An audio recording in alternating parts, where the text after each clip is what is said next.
Spring officially starts on Friday, March 20th, 2026. But that doesn't necessarily mean we are ready for the growing season with that first sign of spring.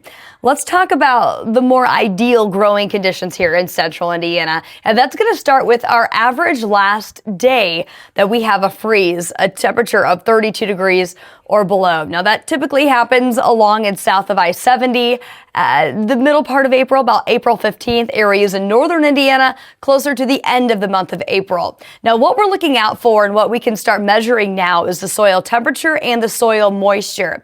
Ideally, we would want our soil temperature to be at least around 50 degrees for those ideal germination temperatures, but we can start planting those cool season crops when we get to about 40 to 50. As far as where we are right now, well, we had a little cool snap recently, so that does mean that our temperature has actually fallen to the mid-30s. But on average, by the middle part of March, our soil temperature is in the upper 40s. So we're getting there. It's just been a little delayed this year. We also have to keep an eye on our soil moisture, and anything over 30% would be ideal as we start that germination process, and we're pretty close to that. We'd like to keep that number closer to about 50 to 60% saturation in the peak growing season.